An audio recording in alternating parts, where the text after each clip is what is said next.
کو معلوم ہے کہ اگر الیکشن ہونا ہے اور کسی نے الیکشن پاکستان کے اندر جیتنا ہے تو پنجاب کے اندر تو جیتنا ہی ہوگا۔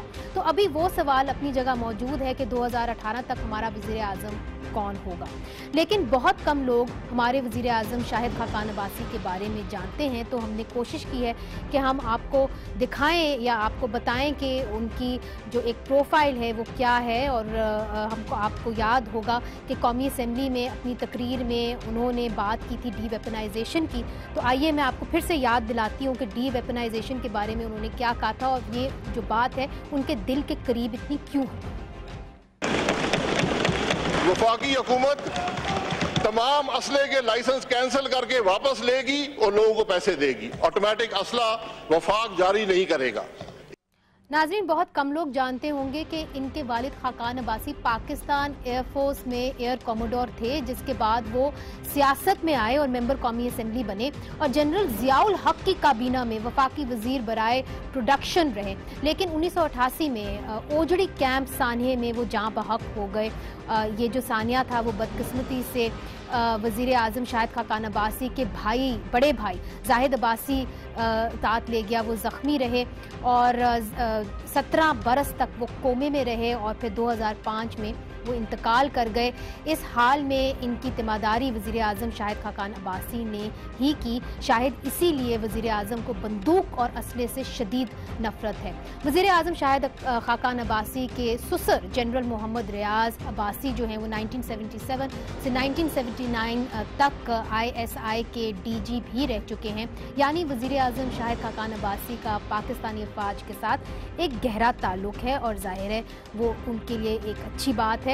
لیکن مسلم لیگ نواز جو ہے وہ ان کو پارٹی کا ایک وفادار جو ہے ممبر مانتی ہے، اور آپ کو یاد ہوگا کہ رواں برس جنوری کے مہینے میں جب قومی اسمبلی میں ایک جھڑپ ہوئی تھی تو تب شاہد خاقان عباسی صاحب جو ہیں وہ بہت برہم ہو گئے تھے۔ سابق وزیر اعظم نواز شریف کو اپوزیشن نے شدید تنقید کا نشانہ بنایا تھا، بہت نعرے بازی ہوئی تھی، اور ہم نے دیکھا تھا کہ کیسے شاہد خاقان عباسی صاحب گتھم گتھا بھی ہو گئے تھے۔ وہ بھی آپ کو دکھاتے ہیں۔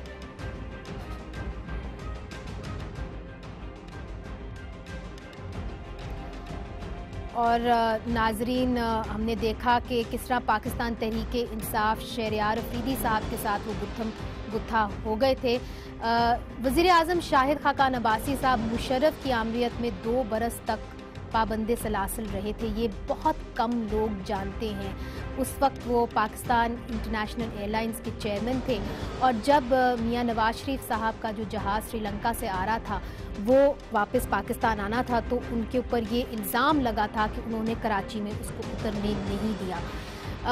اس وقت مشرف کی حکومت چاہتی تھی کہ وہ وعدہ معاف گواہ بن جائیں اور میاں نواز شریف صاحب کے خلاف بیان دے دیں، مگر جب وہ کورٹ کے اندر سامنے پیش ہوئے تو انہوں نے اسے انکار کر دیا، جس کے نتیجے میں ان کو امپریزمنٹ ہو گئی۔ 2 سال تک وہ جیل کے اندر رہے، اور پھر 2001 میں پھر سے رہا ہوئے۔ تو اسی وجہ سے ان کو ایک لوائلسٹ کی طرح مانا جاتا ہے، اور ان کا جو سیاسی سفر ہے وہ بھی تگڑا رہا ہے۔ اگر آپ اس کے اوپر بھی ایک نظر دورائیں تو زیادہ تر وہ اپنی نشست میں کامیاب رہے ہیں۔ صرف 2002 میں پیپلز پارٹی کے امیدوار غلام مرتضیٰ ستی کے ہاتھوں ان کو شکست ہوئی تھی، تاہم 1988 سے 2013 تک انہوں نے جو بھی الیکشن لڑے ہیں ان میں وہ کامیابی ہی انہوں نے حاصل کی ہے۔ جب پارلیمنٹ کے اندر ان کو نامزد کیا گیا وزیر اعظم اور ان کے لیے ووٹس ڈالے گئے تو انہوں نے کچھ ایشوز جو ہیں وہ ملک کے سامنے رکھے تھے جس کو وہ ترجیح دیں گے۔ کن چیزوں کو وہ ترجیح دیں گے، آئیے دیکھتے ہیں۔ تو ہم نے نان ٹیکس پیئرز کے پیچھے جانا ہے، مشکل کام نہیں ہے، جانا پڑے گا اور ہم نے جانا ہے۔ جو لوگ ٹیکس نہیں دیتے، اپنے لائف سٹائل کو جسٹیفائی نہیں کر سکتے، ان کو ٹیکس دینا پڑے گا۔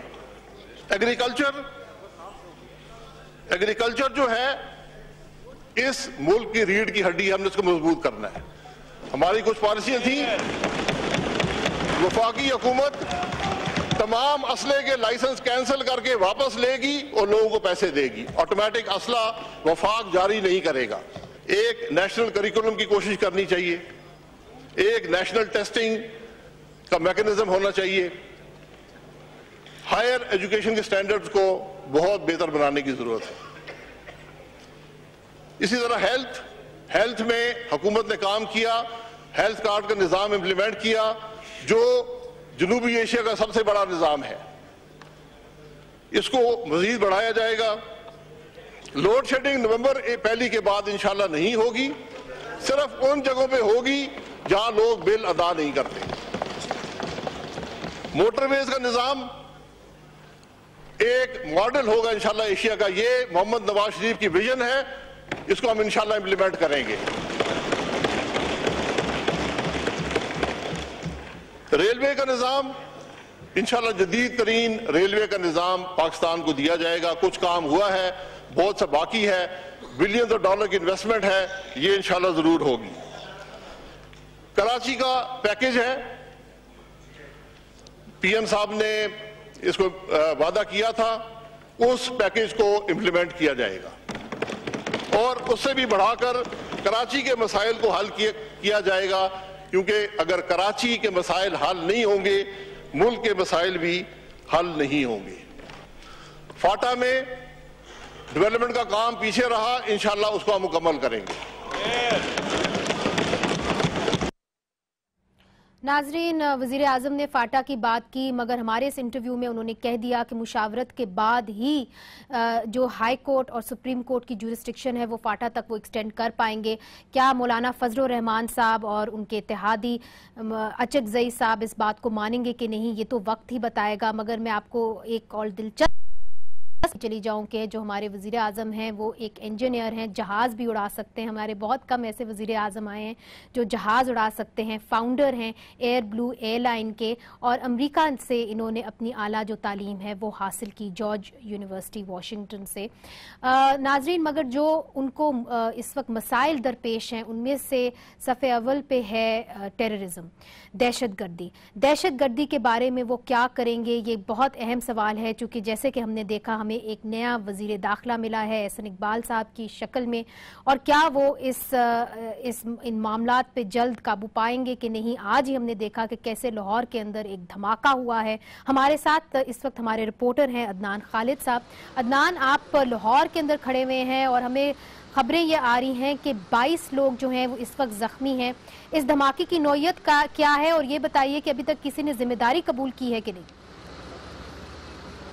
جی 8:52 کے قریب جو ہے یہاں پر ایک دھماکہ ہوا, جس کے نتیجے میں یہاں پر آؤٹ فار روڈ کے اوپر جو دھماکہ ہوا, جس کے نتیجے میں یہاں ہائی ٹینشن وائر جو ہیں وہ ٹوٹ کے روڈ پہ گر گئی. جب اس بارے میں ریسکیو اداروں اور دوسرے اداروں کو کال چلی تو یہاں پر فوراً جو ہے طبی امداد کے لیے آپریشن شروع کیا گیا, جس کے بعد یہاں پر سیکیورٹی ادارے بھی یہاں پر پہنچ گئے. ڈی آئی جی لاہور, اس کے علاوہ D I G operations Lahore, اس کے علاوہ دیگر پولیس افسران جو ہیں وہ یہاں پر پہنچ چکے ہیں. اور جہاں پر یہ دھماکہ ہوا اس کی نوعیت کا ابھی تک اندازہ نہیں لگایا جا سکا, کیونکہ یہ دھماکہ جہاں پر ہوا وہاں ایک گاڑی بلاسٹ ہونے کی وجہ سے یہ دھماکہ ہوا.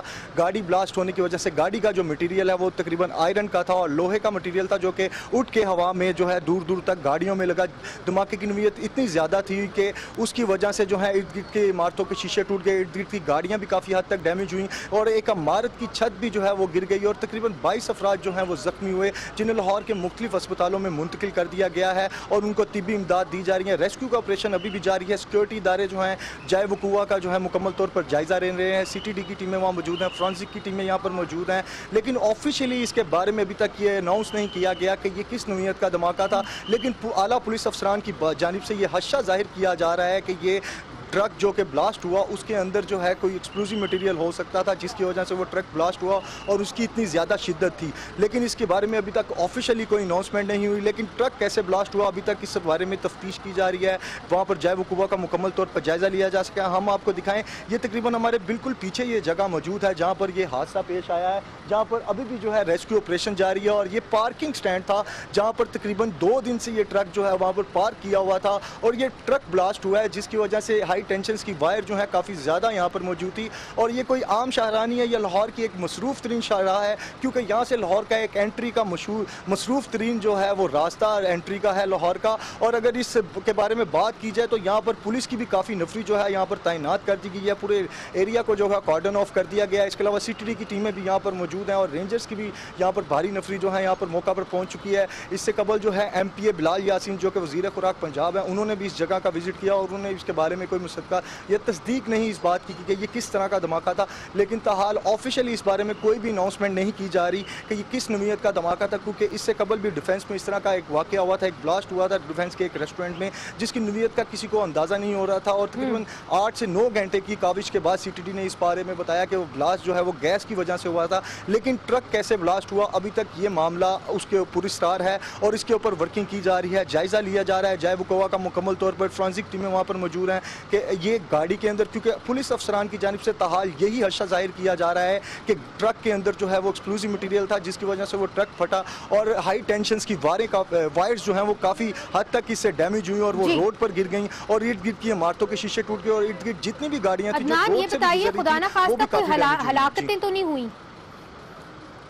جی تاحال کسی بھی ہلاکت کی جو ہے وہ تصدیق نہیں ہو سکی۔ ہم ہسپتال ذرائع سے بھی ہم نے بات کی، ہم ہسپتال کے ساتھ بھی رابطے میں ہیں، اور اسپتال میں تقریباً میو ہسپتال اور اس کے علاوہ میاں منشی ہسپتال جو یہاں سے تقریباً 1 کلومیٹر کے فاصلے پر موجود ہیں، وہاں پر تقریباً 16 زخمیوں کو وہ جو ہے وہ شفٹ کیا گیا، جبکہ میو ہسپتال لاہور میں 6 زخمیوں کو شفٹ کیا گیا، جہاں پر انہیں طبی امداد دی جا رہی ہے۔ تقریباً 6 جو زخمی ہیں ان کو اب تک ابتدائی طبی امداد کے بعد، جو مائنر زخمی تھے ان کو فوری طور پر وہاں سے جو ہے وہاں سے ان کو ڈسچارج کر دیا گیا ہے۔ عمارت کے اندر ایک بچی اور پوری فیملی موجود تھی، اور اس کے ملبے سے ایک بچی کو بھی نکال کے اسپتال میں منتقل کر دیا گیا۔ عدنان یہ بتائیے، اگر میں آپ کی بات صحیح طرح سمجھی ہوں کہ یہ ٹرک 2 دن سے کھڑا ہوا تھا، تو یہ تو بہت بڑا سیکیورٹی لیپس ہے۔